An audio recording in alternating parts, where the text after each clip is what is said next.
सुखदेव जी कहते हैं परीक्षित, ठाकुर जी ऐसे खूब मधुर मधुर लीला ब्रज में कर रहे हैं और जब गोचारण करके वापस आते संध्या के समय वेणु वादन करते हुए गोपियां सुन लेती जब वेणु। गोपियां भगवान से बड़ी भी हैं, छोटी भी हैं। 80-80, 90-90 साल की गोपियां भगवान से प्रेम करती हैं, प्रियतम भाव को मानकर। ये काम प्रेम नहीं है, इसमें वासना लेश मात्र भी नहीं है। निरंतर कृष्ण का ही चिंतन करती सारे ब्रजवासी, सुबह से शाम तक एक ही चर्चा होती, एक ही वार्ता होती, कृष्ण कृष्ण कृष्ण।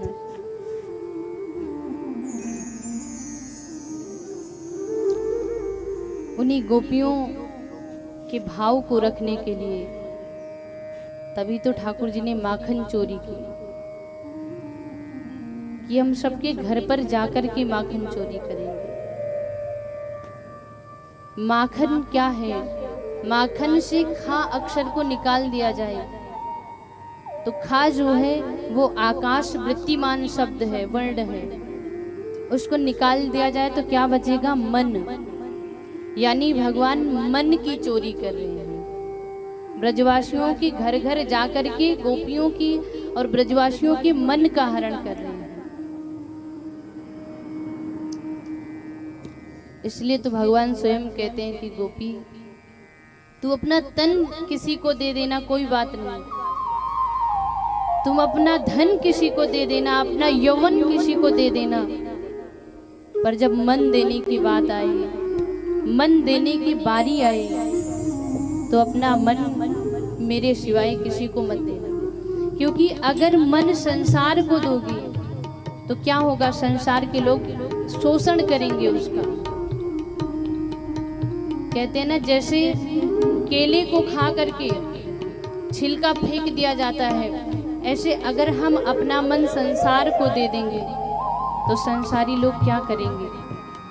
जैसे केले को खाकर छिलके को फेंक देते हैं, ऐसे ही अपने स्वार्थ के लिए हमारा उपयोग करके, हमारा प्रयोग करके हमको छोड़ देंगे, फेंक देंगे। तभी तो भगवान कहते हैं गोपी जब मन देने की बात आए ना तो तू अपना मन किसी को मत देना, संसार को मत देना। अपना मन मुझे देना, मैं उसको क्या करूँगा? मोर पंख की तरह उसको अपने सिर पर धारण कर लूँगा। इसलिए भगवान घर घर माखन चोरी की। और भगवान गोचारण क्यों करते हैं? आज लोग समझते हैं कि अरे बस ठाकुर जी ऐसे ही गैया घूम घूम करके वन में चरा लिए। गो का मतलब होता है, एक अर्थ होता है गाय, दूसरा अर्थ होता है इंद्रियां। कभी भगवान से प्रार्थना करो कि हे गोविंद, जैसे आप ब्रज में, ब्रज भूमि में अपनी गायों को ढूंढते हैं, वैसे ही है श्याम सुंदर। हमारी ये जो गाय रूपी इंद्रियां हैं ना, ये संसार रूपी वन में भटक गई हैं, कहीं खो गई हैं।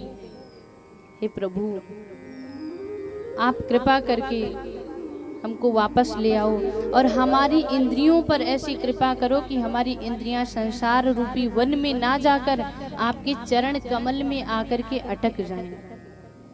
यह है गोचारण का भाव। सुखदेव जी कहते हैं परीक्षित,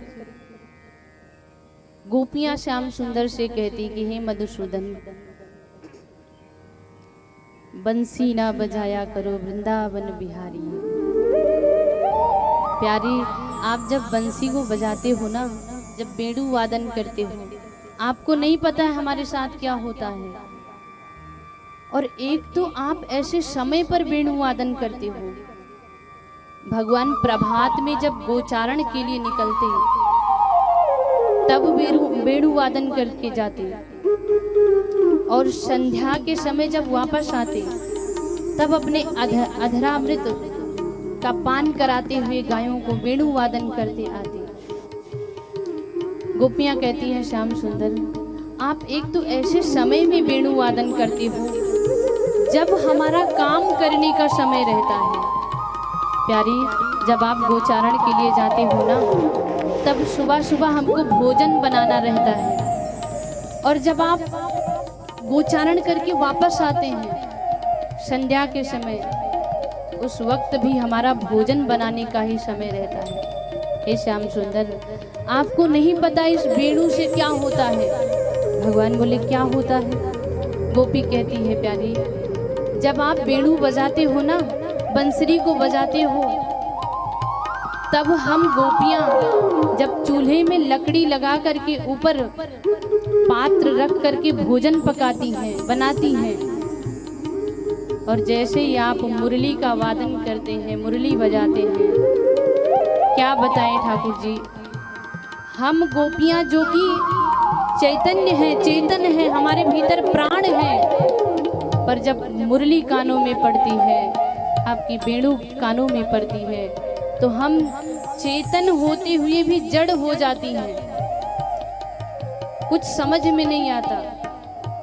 और जो चूल्हे में लकड़ी लगी रहती है ना, लकड़ी जड़ है, उसमें प्राण नहीं है, पर जैसे ही आपकी वेणु बजती है, लकड़ी चेतन हो जाती है, उसमें से पानी निकलने लगता है, अग्नि अपने आप बुझ जाती है। श्याम सुंदर, इसलिए आपसे प्रार्थना है, आप वेणु वादन मत किया करो, आप बंसी को मत बजाया करो, बजाओ पर उस समय बजाओ जब हमारा भोजन बनाने का समय ना रहे। गोविंद, तुम्हें नहीं पता है, हमारा भोजन नहीं बन पाता, और भोजन नहीं बन पाता तो हमारी जो सासू माँ है ना, खूब गाली देती है, गाली सुनाती है।